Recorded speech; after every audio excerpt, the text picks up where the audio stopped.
पिछले अध्यायों में हमने क्या देखा? पिछले अध्यायों में हमने क्या देखा?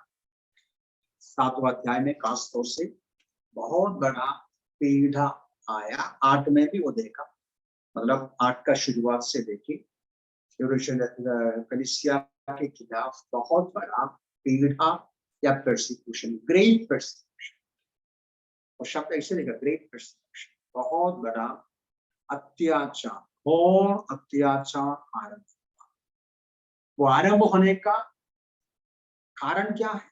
स्टेफनोस को मार डाला तो यहूदियों का मन में हिम्मत आए और हिम्मत बढ़ गया। ऐसा है ना, अभी लोग बुराई करते हैं, आसानी से बुराई करने का अवसर मिलता है तो और बुराई करता है, जैसा आज हमारे देश में हो रहा है, मणिपुर में जो हो रहा है। तो इस प्रकार यहूदियों के अंदर हिम्मत बढ़ गया कि मसीह लोगों के विरोध में बहुत पीढ़ा, अत्याचार करना शुरू किया, लेकिन उससे कलीसिया को कोई प्रकार का असर नहीं आया, कोई प्रकार का क्या बोल सकते हैं, कमजोरी नहीं आया।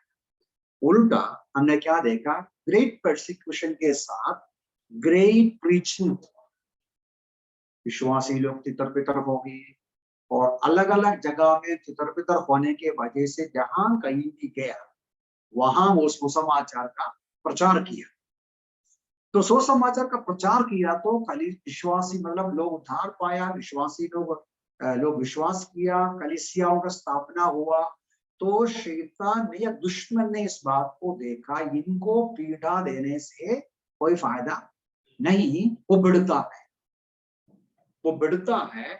तो 8वां अध्याय में 9वां पद से लेकर हम देखते हैं किस प्रकार पहली बार कलीसिया का स्थापना के बाद कलीसिया में नकली विश्वासी को स्थापना की। नकली विश्वासी, ये बहुत महत्वपूर्ण है, मतलब सीखने का। मेरा विचार है, मेरा मतलब मैं अंदाज करता हूँ आपके स्मरण में होगा, इस विषय पर हम पहले भी चर्चा किया है डिफरेंट बैकग्राउंड, डिफरेंट ओकेजन पर, लेकिन हम यहाँ अध्ययन कर रहा है तो उसको गहराई से बराबर देखने का हम प्रयास करें। अभी उसका 6 से लेके पदों में हम देखते हैं सामरिया में फिलिपुस जाते हैं, और सामरिया में फिलिपुस जाकर क्या करते हैं? वचन सुनाते हैं। 6 पद में लोगों ने फिलिपुस की बातें सुनी और उन चिन्हों को देखा जिन्हें वो दिखा रहा था। उन्होंने एक चित्त होकर उसकी बातों पर ध्यान दिया। 7, बहुत लोगों में से अशुद्ध आत्माएं बड़े शब्द से चिल्लाती हुई निकल रही थी, तथा उनके अनेक जो लकवे के मारे लंगड़े थे चंगे किए जा रहे थे। उस नगर में बड़ा आनंद छा गया। तो great persecution, great preaching, great Joy, समरिया में सचमुच में क्या होने लगा? बेदारी आए, रिवाइवल आए, बहुत सारे लोग विश्वास किया, बहुत सारे बीमार चंगा हो गए, दुष्टात्मा से ग्रस्त लोग उनको छुटकारा मिला, दुष्टात्माएं भाग गए। ऐसा बहुत बड़ा कार्य हो रहा है। तो उस बीच में वहां पढ़ते हैं कि वर्ष 9 में एक इंसान उधर है, मैं पढ़ूंगा वचन फिर से। शिमोन नामक एक मनुष्य था जो पहले उस नगर में जादू टोना किया करता था। जादू टोना मतलब, अभी हिंदी में जादू टोना लिखा है, इंग्लिश में सोर्सरी लिखा है, लेकिन उसका डिफरेंट शब्दों को आप पढ़ेगा तो पता चलेगा।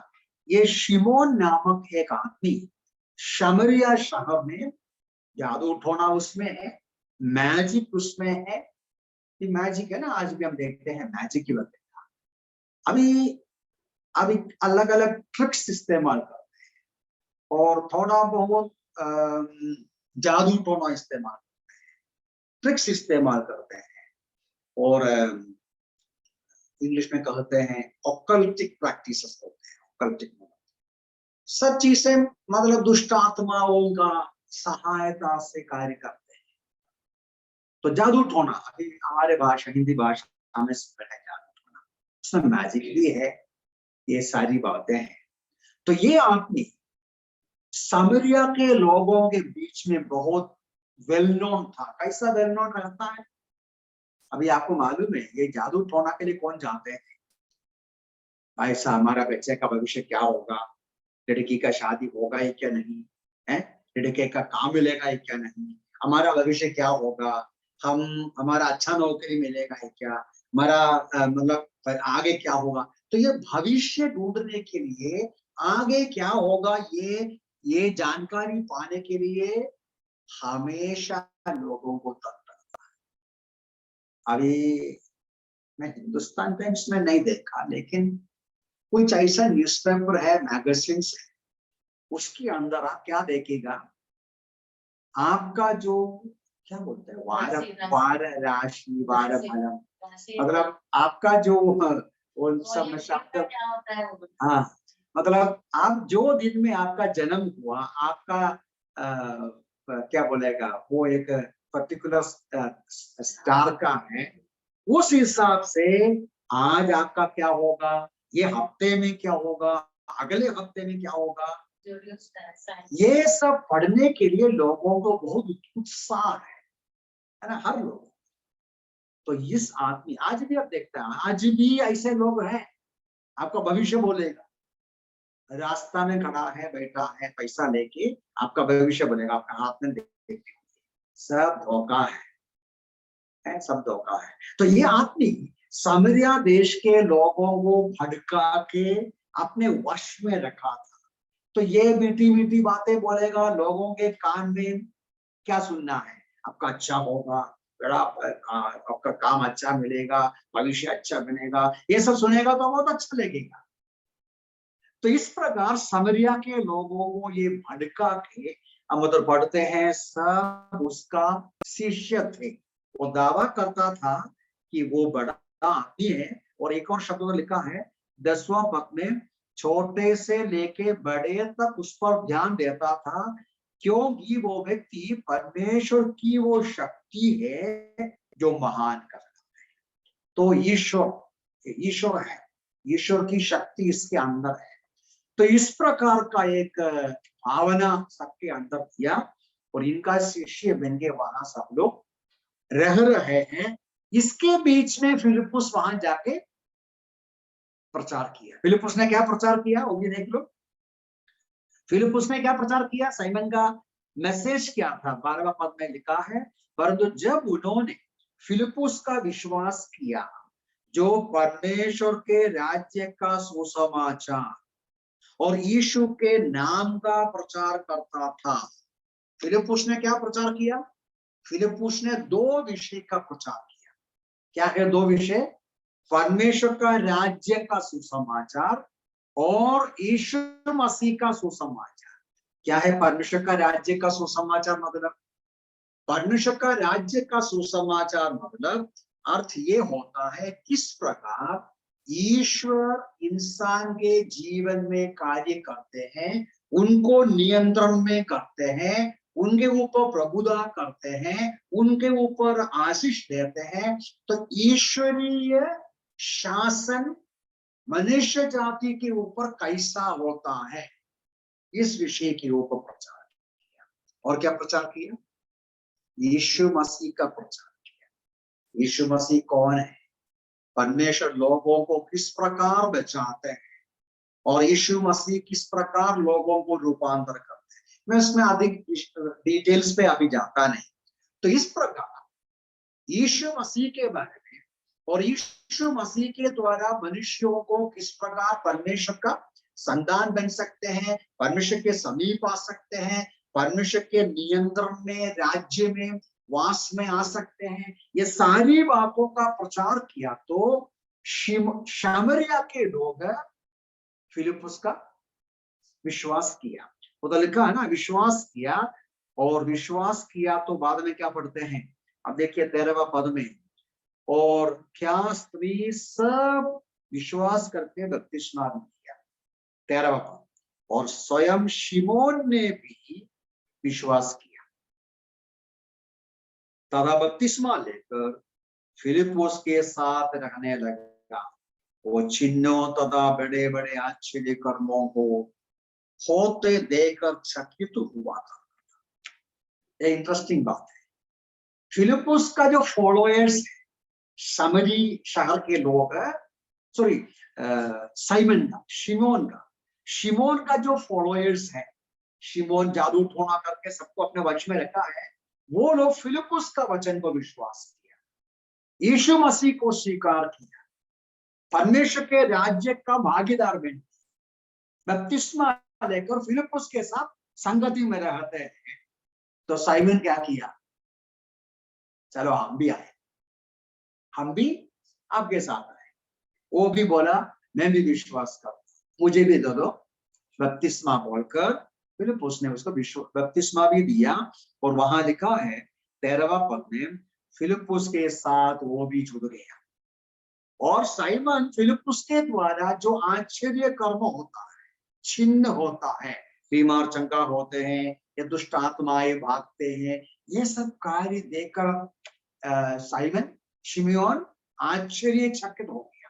पहले वो सोच रहा था कि उनके द्वारा बहुत बड़े बड़े कार्य होता है, अभी उससे भी बड़ा कार्य फिलिपुस करता है, तो वो समझने के लिए वो आश्चर्य के साथ फिलिपुस का कार्यों को देखने लगे। आगे बढ़ेंगे तब क्या होता है, वर्स 14 में, यरूशलेम में प्रेरितों के बीच में यरूशलेम का कलीसिया, यरूशलेम का कलीसिया की विशेषता क्या है, यरूशलेम की कलीसिया की विशेषता क्या है, कलीसिया का स्थापना वहां हुआ, प्रेरित लोग वहां हैं, विश्वासी लोग तितर पितर हो गए, लेकिन अधिकांश विश्वासी लोग उधर है और प्रेरित लोग सब उधर है।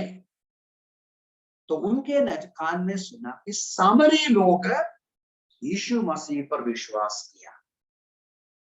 वो क्यों आश्चर्य किया, वो क्यों ऐसा ध्यान दिया, सामरी लोग यीशु मसीह पर विश्वास किया।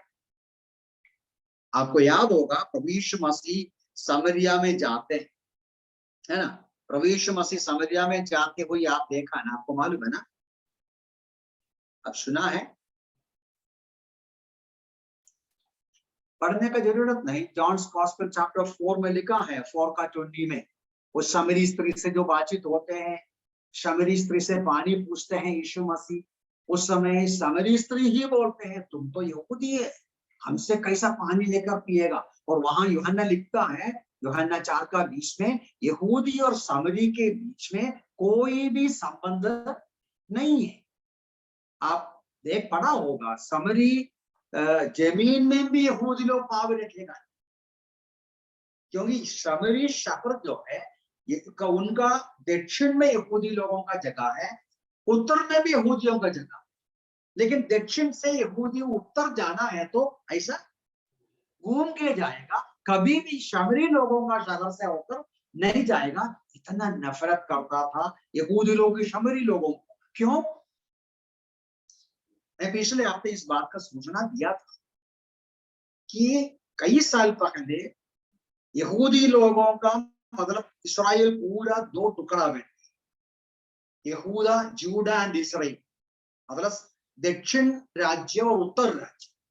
उत्तर राज्य के लोगों को या पूरा देश को असीरियन राजा कब्जा किया। असीरियन राजा कब्जा किया तो क्या किया, वो यहां से यहाँ के लोगों को वहां लेकर गया, वहां के लोगों को यहाँ लेकर आया, सब नहीं, बहुत सारे इधर से लेकर गया, उधर से बहुत सारे इधर लेके आया। तो ये क्षेत्र में क्या हो गया, कुछ साल के अंदर सामरी लोग, सॉरी ये असीरिया के लोग, यहूदी लोग मिक्स हो गया। कैसे? शादीशुदा करके, हस्बैंड यहूदी होगा, वाइफ असीरिया का होगा, ऐसा।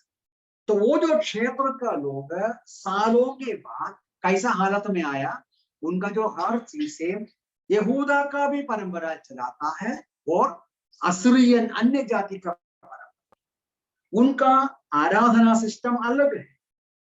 यहूदियों से उनका यहूदियों का भी तोड़ा लिया, असीरिय अन्य जाति का भी लिया। इसलिए शमरी स्त्री बुद्ध कहता है, तुम लोग बोलते हैं वो पहाड़ पर आराधना करना है, हम तो इस पहाड़ पर आराधना करते हैं, गरजीम पहाड़। तो उनका आराधना सिस्टम अलग है, उनका विश्वास अलग है, वो मिक्सर क्या बोलेगा हिंदी में, मिक्सर बोलेगा तो मिक्सर, मिलावट, मिलावट का एक जाति है। उनसे यहूदी लोग पसंद नहीं करता है, उनसे बहुत नफरत करते हैं। लेकिन यीशु मसीह वहां गया, फिलिप्पुस वहां गया, और वो लोग विश्वास किया। यरूशलेम में यहूदी परंपरा से आया हुआ प्रेरितों के मन में आश्चर्य आया, अरे सामरिया के लोग यीशु मसीह पर विश्वास किया। वहां कलीसिया का स्थापना हुआ सुनकर हम पढ़ते हैं प्रेरित लोग वहां आते। ध्यान देना वचनों को, धीरे धीरे पढ़कर जाता हूं। पतरस आते हैं, यूहन्ना आते हैं। 15 पद को देखो, यूहन्ना, उन्होंने वहां पहुंचकर उनके लिए प्रार्थना की, वे पवित्र आत्मा पाए। 16वें पद में देखिए, क्योंकि वो अब तक उनमें से किसी पर नहीं उतरा था, उन्होंने केवल प्रभु यीशु के नाम से बपतिस्मा लिया था। तो थोड़ा शक आना चाहिए। सामरिया के लोग विश्वास किया, बपतिस्मा लिया, लेकिन इधर क्या लिखा है, पवित्र आत्मा नहीं पाया। उधर खास तौर से लिखा है किसी पर भी पवित्र आत्मा उतरा नहीं, वो बपतिस्मा ही लिया था। अभी 2:38 में जब पतरस ने यहूदी लोगों को प्रचार करके क्या सुनाया था, मैं पढ़ के सुनाएगा। 2:38 में पतरस ने उनसे कहा, मन फिराओ, यीशु मसीह के नाम से तुम्हें से प्रत्येक बपतिस्मा ले कि तुम्हारे पापों की क्षमा हो और तुम पवित्र आत्मा का वरदान पाओगे। तो 2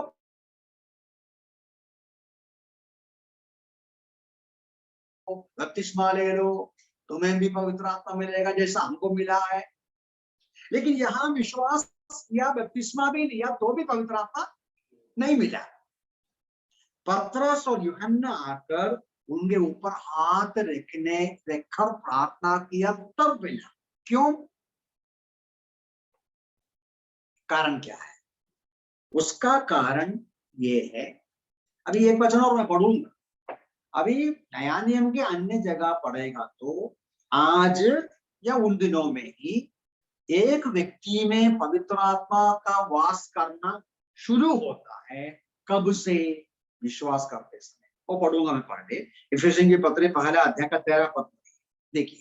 इफिसियों की पत्री पहला अध्याय उसका 13, वहां लिखा है, वो हमारे 13, उसी में तुम पर भी जब तुमने सत्य का वचन सुना, जो तुम्हारे उद्धार का सुसमाचार है। फिर से सुनिए, उसी में तुम पर भी जब तुमने सत्य का वचन सुना, जो तुम्हारा उद्धार का सुसमाचार है। मतलब तुम उद्धार पाने वाला, मतलब उद्धार का वचन सुना, ठीक है। अभी आगे देखिए, और जिस पर तुमने विश्वास किया, उद्धार का सुसमाचार सुना और तुम लोग विश्वास किया। आगे देखो, प्रतिज्ञा किए हुए पवित्र आत्मा की छाप लगी। प्रतिज्ञा की गई, किए हुए पवित्र आत्मा की छाप लगी। पवित्र आत्मा का छाप कभी मिला? छाप मतलब क्या होता है? मोहर। मोहर 14 की तरफ पढ़ेंगे। वो हमारी, वो मतलब पवित्र आत्मा उत्तराधिकार के बयाने के रूप में उस उद्देश्य से दिया है कि परमेश्वर के मोल लिए हुओं का छुटकारा हो, जिसे परमेश्वर की महिमा की स्तुति हो। ज्यादा वर्णन नहीं करूंगा, थोड़ा सा समझा के आगे बढ़ेगा। यहाँ क्या लिखा है? मोहर मतलब क्या होता है? स्टाम्प। स्टाम्प मतलब क्या होता है? कोई भी स्टाम्प लगाते हैं कभी, क्यों स्टाम्प लगाते हैं? आप पोस्ट ऑफिस में आप चिट्ठी लेकर जाए, है ना? कभी गया है पोस्ट ऑफिस में? आजकल कोई जाता नहीं है, बहुत कम लोग जाते हैं पोस्ट ऑफिस में। तो रजिस्टर करने, स्पीड पोस्ट करने के लिए, रजिस्टर करने के लिए जाएगा, अंदर देगा, वो पैसा देगा, आप पैसा देगा, और वो चिट्ठी के ऊपर क्या करेगा? ऐसा लेके छाप, स्टाम्प लगाए। समझ में आया? वो स्टाम्प लगा के वो उधर डाले। आपका हाथ से लिया, पैसा भी लिया उनका सेवा के लिए, छाप भी मारा, उधर डाल दिया। आप थोड़ा बाहर जाने के बाद फिर वापस आके भाई साहब वो लेटर पढ़ देना, मुझे 4 शब्द और लिखना था, भूल गया। आपको देगा वो? नहीं देगा, नहीं देगा वो। क्यों? अभी उधर मिले, आप दूसरा चिट्ठी लिखो, जिस एड्रेस उसमें लिखा है उसको देगा। तो छाप कई मतलब का है, उसमें एक मतलब सुरक्षा, मतलब सिक्योरिटी, सिक्योरिटी को दर्शाता है। समझ में आया? और इंग्लिश में और शब्द भी दूसरे एक बात है, फिनिश ट्रांसैक्शन। अभी आप कुछ भी लिखते हैं, है ना, कुछ भी एग्रीमेंट लिखते हैं, एग्रीमेंट लिखने के बाद साइन करके अब क्या करेगा? स्टैंप मारेगा, मतलब वो एग्रीमेंट पूरा। तो ये सारी बातें मतलब का है, उसके ऊपर ज्यादा मैं गहराई से नहीं जाता। तो पवित्र आत्मा आज एक व्यक्ति के अंदर कब आते हैं? विश्वास करते से, उद्धार पाते से तुरंत परमेश्वर अपने पवित्र आत्मा को हमारे हमारे अंदर वास करने को देते हैं, जैसा मोहर डालते, मोहर के समान, एक मोहर के समान हमारी सुरक्षा को पक्का करते हुए हमारे लिए जो उद्धार का कार्य है वो पूरा किया, ये बात को साबित करते हुए, और तुमको मैं वहां तक लेकर जाएगा, ये बात को पक्का करते हुए। ये आज का वचन की सच्चाई ऐसा। सामरी लोगों को लेकिन आत्मा जल्दी नहीं मिला, सामरी लोगों के ऊपर तुरंत नहीं मिला, सामरी लोगों के ऊपर पतरस और यूहन्ना हाथ रखने के बाद ही आया। क्यों? हमारा सवाल वो है, पतरस के अंदर, सॉरी, सामरी लोगों के अंदर पतरस और यूहन्ना हाथ रखने के बाद ही पवित्र आत्मा आया। रीजन क्या है? रीजन सिंपल है, वो एक ट्रांसिशन पीरियड था। मतलब ट्रांसिशन बोलेगा तो क्या बोलेगा? ट्रांसिशन मतलब उस समय जो घटना अभी तक नहीं घटी वो हो रहा था। यहूदियों के बीच में, कलीसिया का शुरुआत यहूदियों के बीच में हुआ। कलीसिया में यहूदी सिर्फ नहीं, सामरी लोग, जिनको यहूदी लोग तुच्छ मानते हैं, अयोग्य मानते हैं, उनसे भी प्रभु प्रेम करते हैं, उनको भी प्रभु कलीसिया का सदस्य बनाते हैं, उनको भी प्रभु कलीसिया में शामिल कराते हैं। ये बात किसको मालूम होना चाहिए? किसको मालूम होना चाहिए? सारे यहूदियों को मालूम होना चाहिए, प्रेरितों को मालूम होना चाहिए। ये मालूम होने के लिए परमेश्वर ने ही ऐसा कार्य किया। क्या कार्य किया? उनके ऊपर पवित्र आत्मा चमत्कार तरीके से आने के लिए परमेश्वर ने कार्य किया।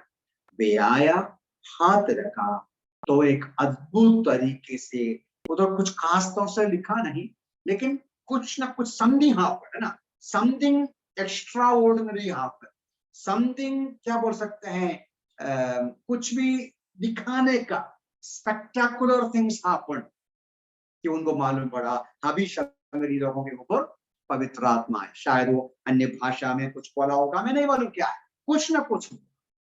लेकिन कहने का मतलब वो जो चिन्ह है वो एक साइन था। किसको?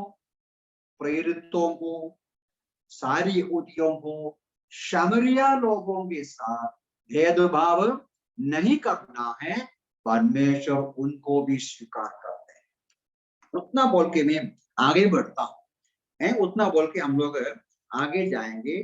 तो इस प्रकार समरी लोगों के ऊपर पवित्र आत्मा आया, चमत्कार तरीके से आया। अभी 16 देखो, ओवन पढ़ा, 17 देखो, तब उन्होंने उन पर हाथ रखे, उन्होंने पवित्र आत्मा को, मैं सब बताया। 18 देखिए, जब शिमोन ने यह देखा कि प्रेरितों के हाथ रखने से पवित्र आत्मा मिलता है, तो उनके पास रुपया लेकर कहा, ये अधिकार मुझे भी दे दो कि किसी पर मैं हाथ रखूं वो पवित्र आत्मा। अभी मैंने पहले बताया, वो पिछले कई दिनों से फिलिप्पुस के साथ घूमते हैं, फिलिप्पुस के सेवगाई में जो आश्चर्यचकित हो कर्म होता है, आश्चर्य कर्म होता है, चिन्ह होता है, बीमार चंगा होता है या दुष्ट आत्माएं भागते हैं, तो ये ध्यान से देख रहा था कैसा होता है? वो जो वो कौन है? जादू टोने वाला, जादू टोना करने वाला ना, वो इधर घुस के आया है, वो बहाने पे आया है, वो कोशिश कर रहा था किसके पीछे का रहस्य सीखने। अभी देखा पतरस और यूहन्ना हाथ रखा तो उनके ऊपर पवित्र आत्मा आया और कुछ ना कुछ दिखाने का काम उधर हुआ। तो साइमन पैसा लेके, पता नहीं कितना पैसा लेके आया हो, हजारों रुपया होगा, बड़ा पैसा का है, नोट लेकर बोला देखो मैं पैसा देता हूँ, मुझे भी अधिकार है। क्या अधिकार देना? कि किसी के ऊपर मैं हाथ रखूंगा तो मुझे उनके ऊपर पवित्र आत्मा आने का अधिकार। पतरस ने क्या बोला? मैं वो घटना आपको बराबर समझाता हूँ, आगे जाके हम सीखेंगे उसके ऊपर ज्यादा। पतरस ने क्या बोला? वर्स 20, परंतु पतरस ने उसे कहा तेरे रुपए तेरे साथ नाश, क्योंकि तूने परमेश्वर का वरदान रुपए से प्राप्त करने का विचार किया। इस बात में ना तेरा कोई साझा है और ना हिस्सा, कि तेरा मन परमेश्वर के सामने ठीक है। इसलिए अपनी दुष्टता से पश्चाताप कर और प्रभु से प्रार्थना कर। संभव है कि तेरे मन का विचार क्षमा किया जाएगा, क्योंकि मैं देख रहा हूं कि तू पित्त की सी कड़वाहट और अधर्म का बंधन है। अब कितनी बातें पतरस ने बोला, पतरस ने कैसा उसको डांटा, कितने शब्दों को इस्तेमाल किया। फिर से आप देख लो, फिर से देख लो वर्स 20, तुम्हारा पैसा नाश हो और तुम भी नाश हो। तुम भी नाश होगा, तुम्हारा पैसा भी नाश होगा। और क्या बोलता है? You may perish and your money perish. इसका मतलब ओपन, ठीक है, बाकी में देखो। वर्स 21 में क्या बोला? इस बात में तेरा कोई साझा नहीं, कोई हिस्सा नहीं, हमारे साथ तुम्हारा कोई संगति संबंध नहीं है। तो 20 में क्या बोला? तुम नाश की रास्ता पर है, तुम भी नाश होगा, तुम्हारा पैसा भी नाश होगा। तो उद्धार पाया है, वो नया जन्म पाया है, नकली है। मैंने बोल रहा, शिमोन पतरस बोल, पीटर, आगे देखेंगे 21 में और क्या बोला? तुम्हारा हृदय सही नहीं, तुम्हारा मन ठीक नहीं है, तुम्हारा मन ठीक नहीं है। और क्या बोला? 20 to 23, तुम्हारे अंदर कड़वापन है। 22 में क्या बोला? तुम्हारे अंदर दुष्टता है।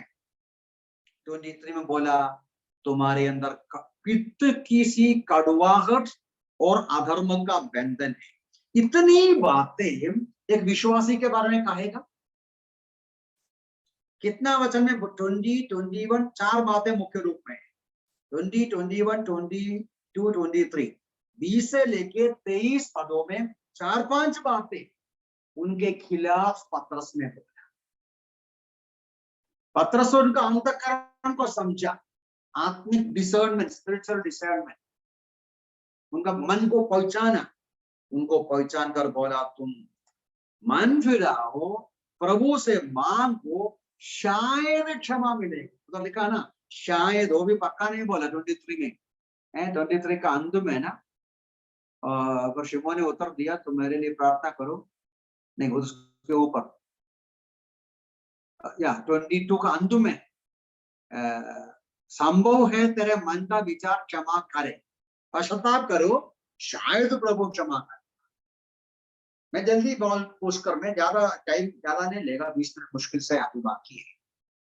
आप तो बताइए, ये आदमी विश्वासी है अविश्वासी है?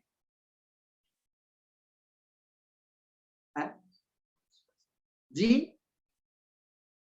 ये आदमी नकली विश्वासी है, सच्चे विश्वासी नहीं है। अभी हमें हमारा मन में रखना है, प्रेरितों के काम में कलीसिया के शुरुआत के बाद पहली बार है हमारे मेमोरी के अनुसार जानकारी के अनुसार प्रेरितों के काम में कलीसिया का स्थापना होने के बाद कलीसिया के अंदर एक नकली विश्वासी घुसकर आना पहली बात है। लेकिन सुसमाचार पढ़ेगा तो इस बात के ऊपर यीशु मसीह कई बार बोला। मैं जल्दी जल्दी वो वचनों को पढ़ूंगा। मत्ती सुसमाचार आप पढ़ चुका है पहले, तो भी हम पढ़ेंगे। मत्ती सुसमाचार देखो 7वां अध्याय 15 पद में इस प्रकार यीशु मसीह कहते हैं, झूठे नबियों से सावधान रहो जो भेड़ों के वेश में तुम्हारे पास आते हैं, परंतु भीतर से वे भूखे फाड़ खाने वाले भेड़िए हैं। उनके फलों से तुम उन्हें पहचानो। यीशु मसीह पहले ही चेतावनी दिया है, झूठे नबियों से, झूठे विश्वासियों से सावधान रहो। भेड़ के वेश लेकर भेड़िया आए, भेड़िया आए। और आगे का वचन देखिए 21 to 23, बहुत पावरफुल, मतलब बहुत ही क्या बोलेगा, डर देने वाला वचन है। 21 पद, प्रत्येक जो मुझे हे प्रभु कहता है स्वर्ग के राज्य में प्रवेश ना करेगा, परंतु जो मेरे स्वर्गीय पिता की इच्छा पर चलता है वो ही प्रवेश करेगा। उस दिन बहुत लोग मुझसे कहेंगे, हे प्रभु क्या हमने तेरे नाम से भविष्यवाणी नहीं की, तेरे नाम से दुष्ट आत्माओं को नहीं निकाला, और तेरे नाम से बहुत से आश्चर्य कर्म नहीं किए? तब मैं उनसे स्पष्ट कहूंगा, मैंने तुमको कभी नहीं जाना, हे कुकर्मियों मुझसे दूर हटो। यीशु मसीह इतने पहले मत्ती में कहा, लोग मेरे पास उस दिन आकर कहेगा, प्रभु आप हमको नहीं पहचानते हैं, हम आपका गीत गाते थे, हम चर्च में जाते थे, हम कलीसिया के लिए पैसा दिया है, हम सबको खाना खिलाया है, रोटी खिलाया है, हम कलीसिया में फान लेकर दिया है, हम क्या किया नहीं किया है आपके लिए, क्या प्रभु हमको भूल गया? तो प्रभु क्या बोलेगा, क्या लिखा उधर कि कुकर्मियों मैं तुमको कभी नहीं जाना, मैं तुमको कभी नहीं जाना। ये होता है, मैं नहीं बोलता, प्रभु यीशु बोलता है। ठीक है, ज्यादा वर्णन नहीं करता हमारा समय को संभालने के लिए। 13वां अध्याय को देखिए इधर भी, तो यीशु मसीह 7वां अध्याय में इस बात को कह रहा था, बहुत सारे लोग प्रभु प्रभु बोलेंगे, गाना गाएंगे, प्रार्थना करेंगे, कलीसिया जाएंगे, लेकिन सब लोग सही नहीं, सच्चे नहीं। 13वां अध्याय को देखिए, 13वां अध्याय को 20-21 पद में ऐसा लिखा है, पथरीली भूमि जिस पर बीज बोया गया था, वो मनुष्य जो वचन सुनता है तुरंत आनंद पूर्वक ग्रहण करता है, फिर भी अपने आप में गहरी जड़ नहीं रखता, इसलिए थोड़े समय का है। जब वचन के कारण क्लेश या सताव आता है तो तुरंत ठोकर खाता है। बीज बोने वाले की जो पैराबल है, वचन सुनाते हैं, परमेश्वर का वचन बहुत से लोग सुनते हैं, कुछ लोग सुनकर सच्चे विश्वासी बनेगा, कुछ लोग सुनकर झूठे विश्वासी बनेगा। झूठे विश्वासी के संदर्भ में इधर लिखा है, थोड़ा समय के लिए उत्साह, थोड़ा समय के लिए आनंद है, गाना है, प्रेज़ द लॉर्ड है, मीटिंग में आएगा, इसमें आएगा, उसमें आएगा, बहुत उत्साह है, लेकिन आगे जाकर परेशानियां आता है तो धीरे धीरे हट जाता है। धीरे धीरे उत्साह भी गया, खुशी भी गया, सब कुछ गया। ये नकली विश्वास, सच्चे विश्वासी नहीं। अभी 24 से लेकर तो 24, 24 और 25 देखिए, वही 13वां अध्याय का, उसमें एक और दृष्टांत कहा, स्वर्ग के राज्य की तुलना उस मनुष्य से की जा सकती है जिसने अपने खेत में अच्छा बीज बोया, परंतु जब लोग सो रहे थे तब उसका शत्रु आया और गेहूं के बीज, जंगली बीज बोकर चला गया। जंगली, आज कलीसियाओं में, स्थानीय कलीसियाओं में बहुत सारे सच्चे विश्वासी हैं, उसके बीच में अभी देखो, आपको मालूम, खेती देखा होगा, खेती में क्या बोल सकते हैं, जो चावल का खेती है ना, हाँ, फिर चावल का पाउडर, उसमें आप चावल का बीज बोए, है ना, आप राइस का मतलब चावल का बीज बोया, दुश्मन आकर जंगली बीज बोया, और उधर उधर पड़ेगा तो पता लगेगा, और दोनों एक साथ बढ़ता है। तो पूछता है क्या करेगा, तो मास्टर बोलता है हम जब कट करेगा तो हम इसको अलग करेगा। मतलब आज कलीसिया के अंदर सच्चा और जंगली, सच्चा और झूठा दोनों रहने देता प्रभु। आज सबके कान पकड़ के बाहर नहीं करता, इसलिए कोई भी स्थानीय कलीसिया आप 100% परिपक्व मतलब पवित्र नहीं देखेगा, सिर्फ क्या बोलेगा, परफेक्ट नहीं देखेगा, क्योंकि कैसा भी हो दुश्मन जंगली बीज बोता है, और जंगली बीज बढ़ के पौधा बन के आते हैं, दोनों साथ साथ बढ़ता है। मालिक जो समझता है दोनों का भेदभाव समझता है, हम आपस में नहीं समझता है। बोलता है यीशु फल से समझ सकते हैं, तो भी रहने देता, काटता नहीं बीच में, अंध में काटने के लिए। अभी और भी है वचन में, सब आगे बढ़ता हूं, और हम कई बार पढ़ चुका है ये यीशु मसीह और झूठे लोगों के संबंध में, नकली लोगों के संबंध में एकदम क्लासिक एग्जाम्पल हमको यूहन्ना 2 में मिलता है। यूहन्ना 2 अध्याय, यूहन्ना 2 अध्याय में यरूशलेम में कई लोग यीशु मसीह पर विश्वास किया पड़ते हैं। यूहन्ना 2 अध्याय का कौन सा वचन है, 23 से लेकर पढ़ते समय वो आप बाद में पढ़िए, 23 से लेकर 25 तक कई लोग विश्वास किया। 24 में क्या पढ़ता है, यीशु मसीह उस पर भरोसा नहीं किया। यूहन्ना 2 का 23 से लेकर 25, क्योंकि उनका मनों को यीशु जानता था।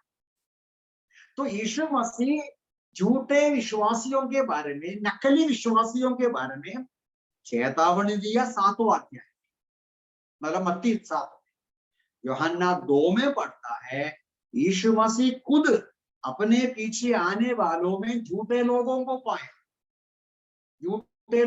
पाया, इसलिए यीशु मसीह उन पर विश्वास भी नहीं किया। 8वां अध्याय में आइए, यूहन्ना का सुसमाचार 8वां अध्याय में भी गहराई से मैं जाऊंगा नहीं, तो भी टच करके जाता हूं। 31 से लेके पढ़ेगा तो पता चलेगा।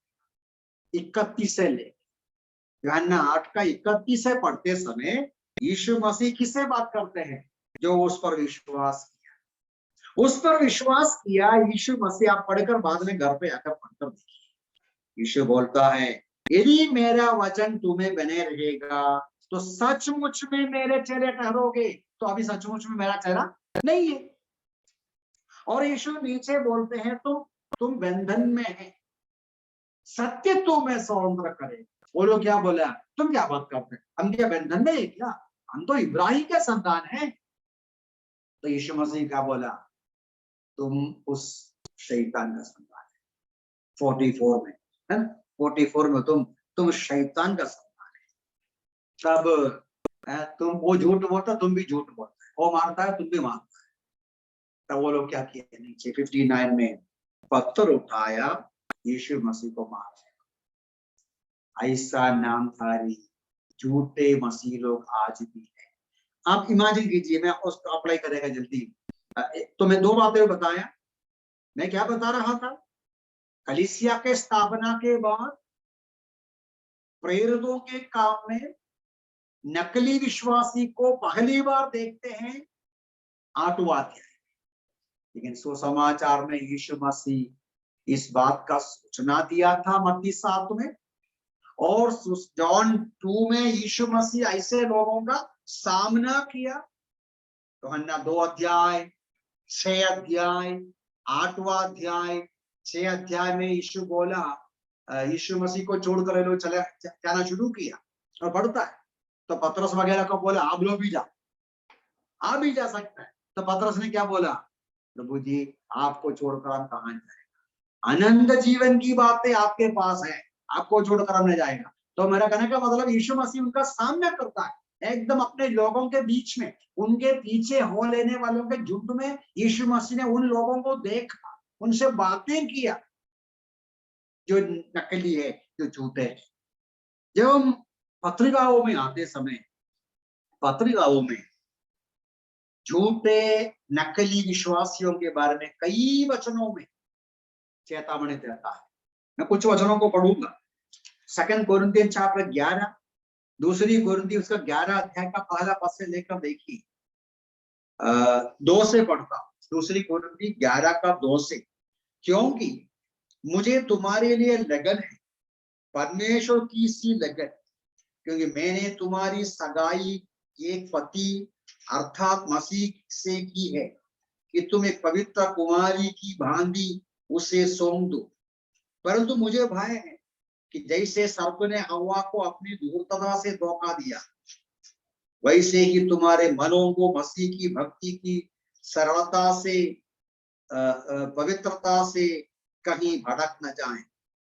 वर्स 4, यदि कोई आकर किसी अन्य यीशु का प्रचार करे जिसका प्रचार हमने नहीं किया, तुम्हें कोई और आत्मा मिले पहले नहीं मिली थी। अब लंबा पढ़ना है वो समय में देता नहीं, 13वां पद को देखिए, क्योंकि ऐसे लोग झूठे प्रेरित धूर्त कार्यकर्ता तथा मसीह के प्रेरित होने का स्वरूप धारण करते हैं। इसमें कोई आश्चर्य नहीं, शैतान भी जोधुर में स्वर्गदूत का रूप धारण करता है। अब समझ में आया? 2 कोरिन्थी 11वां अध्याय में और अन्य जगहों में पौलुस इस बात का सूचना देते हैं। पौलुस के समय में ही कलीसिया में झूठे नबी, झूठे शिक्षक, झूठे प्रचारक, झूठे प्रेरित, झूठे विश्वासी लोग थे। उनसे संभालना, उनसे होशियार रहने के लिए पौलुस उसको लिखता है। फिलिपियों की पत्री देखिए, फिलिपियों की पत्री उसका 2 अध्याय का 3 अध्याय का 2 पद देखो, थोड़ा सा कड़क शब्द इस्तेमाल किया, कड़क शब्द। फिलिपियों की पत्री 3 का 2, कुत्तों, कुकर्मियों, झूठे कथनों से सावधान, बिवेयर ऑफ डॉग्स। ये कौन सा डॉग की बात है? हमारे रास्ता का वो जो डॉग की बात है, वो उन लोगों के बारे में कहते हैं जो झूठे शिक्षक है, उनको तुलन किया है। कड़क शब्द है, मैंने बोला, पौलुस बोला है। और भी है, वो सारा वचन पढ़ने के लिए मैं चाहता नहीं, तो एक और वचन पढ़ना अच्छा रहेगा। पहला यूहन्ना 2:19 देखिए, अभी पतरस की पत्रिका में है, वो भी यहूदा का पत्रिका में है, वो मैं पढ़ूंगा। पहला यूहन्ना 2:19 देखिए। यूहन्ना भी बोलते हैं, वे निकले, कौन निकले?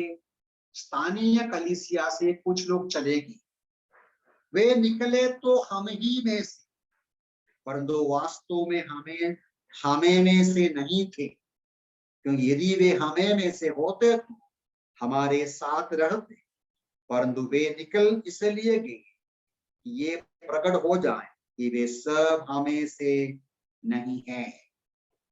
कलीसिया में उस दिन रहने के बाद चले गया हुआ लोगों के बारे में यूहन्ना बोलता है, तुम फिक्र नहीं करो, वो सच्चे विश्वासी नहीं थे। यदि सच्चा होता तो हमारे बीच में वो रहता, वो चले गया इसलिए कि परमेश्वर ने ही उसको जाने दिया कि ये प्रकट हो जाए वो नकली है। मैं यहूदा का वचन भी पढ़ूंगा।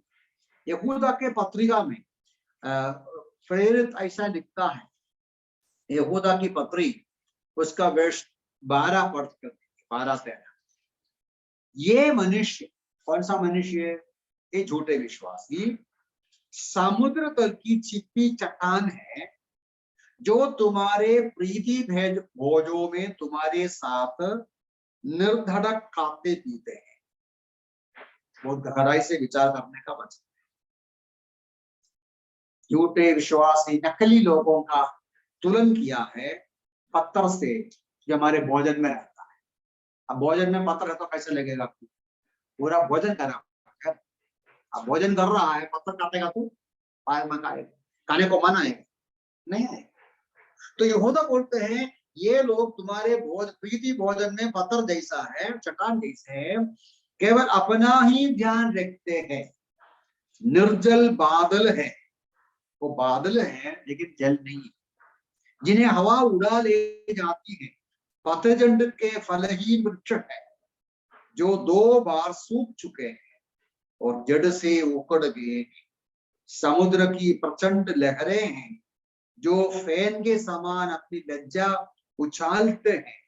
डावाडोल तारे हैं जिनके लिए घोर अंधकार सदा के लिए ठहराया गया है। तो कैसा तुलन किया, वर्णन किया। तो मैं 3 बातें बताया, इस बात के बारे में 3 बातें। नकली विश्वासियों के बारे में यीशु ने चेतावनी दिया, नकली विश्वासियों का यीशु ने सामना किया, नकली विश्वासियों के संबंध में प्रेरितों ने चेतावनी दिया, प्रेरितों ने सूचना दिया। अब एक बात और हम पढ़ते हैं, 2 वचन पत्रस का एक वचन पढ़ूंगा सबसे पहले। इधर हम यहूदा का पुस्तक में है ना, तो सामने पत्रस का पत्री है, दूसरी पत्री, पहला अध्याय का 10वां। उधर देखिए, हे भाइयों, अपने बुलाए जाने और चुने जाने की निश्चयता का और भी अधिक प्रयत्न करो। क्या है भाइयों? अपने बुलाए जाने और चुने जाने का निश्चयता का और भी अधिक प्रयत्न करो। पत्रस विश्वासियों को बोलते हैं, उपदेश देते हैं, क्या है? अपना बुलाए जाना, निश्चय करना, मतलब क्या है? आप पक्का करना, मैं एक सच्चा विश्वासी, मैं नकली नहीं हूं, मैं एक सच्चा विश्वासी हूं। पक्का करना, निश्चयता पाना। दूसरी कुरिन्थियों में भी इसी प्रकार का एक वचन है, वो डिफरेंट कॉन्टेक्स्ट में है तो भी मीनिंगफुल है। दूसरी कुरिन्थी 13 का 5 में, अपने आप को परख कर देखो कि तुम विश्वास में हो या नहीं। अपने आप को परख कर देखो कि तुम विश्वास में हो या नहीं। इसमें ही बंद करना चाहता हूँ, हमारा समय इधर समाप्त होता है। 8वां अध्याय में सिखाते हैं, हम आगे बाद में जाएंगे। एक पहली बात, कलीसिया में नकली विश्वासी प्रवेश किया, उसको पत्रस ने पहचाना, पत्रस ने डांटा, पत्रस ने उसको बाहर कर दिया। फिलिप्पुस उसको पहचाना नहीं। हमें 2-3 सवाल करना है, फिलिप्पुस क्यों नहीं पहचाना? पत्रस कैसा पहचाना? पत्रस हो यूहन्ना। और फिर शिमोन का बपतिस्मा का मतलब क्या है? वो विश्वास किया, बोला, बपतिस्मा लिया, फिलिप्पुस के संगति में रहते थे निरंतर, उसका मतलब क्या है? अब उसके बारे में अगले हफ्ते प्रभु की इच्छा है तो देखेगा। अभी उतना जाने के लिए अभी हमारे पास समय नहीं, कर समय समाप्त होता है। लेकिन सबसे बड़ी की बात यह है कि हमें जांचना है। पौलुस बोलता है, पत्रस भी बोलता है, पक्का करो कि आपको प्रभु ने बुलाया, हम सच्चे विश्वासी है, हम नकली नहीं है। कोई भी हमको नहीं बोलेगा आप नकली, पसंद आएगा बोलेगा, नहीं आएगा ना। मैं कैसा बोलेगा आपको नकली है? हम नहीं बोल सकता किसी को, एक दूसरे को तुम नकली है, तुम नकली। लेकिन एक बात सही है, 2000 साल पहले कलीसिया में नकली थे, तो आज कितना और अधिक होगा, कितना और अधिक नहीं होगा, जरूर होगा। तो इसलिए हमें जांचना है, क्या प्रभु मैं नकली हूं, मैं सच्चा हूं, असली हूं या नकली? ये कौन जांचना है? मैं खुद जांचना है। तो प्रभु सहायता करें, हम एक अपने आप जांचे और जांच कर एक सच्चे विश्वासियों की विश्वास के रूप में जीवन बिताएं। और यीशु मसीह स्वयं कहा, सबसे बड़ा क्या बोलते हैं, एविडेंस ये है, हमारे अंदर आत्मिक फल आते हैं, यीशु मसीह का सा स्वभाव आता है, आत्मिक फ्रूट आते हैं। यीशु मसीह का स्वभाव हमारे अंदर कितना है, वो जांचने के लिए प्रभु वचनों से सहायता करें। प्रभु के नाम में महिमा हो। जो ऑनलाइन हमें सुनते हैं उनसे भी विनती करते हैं कि आप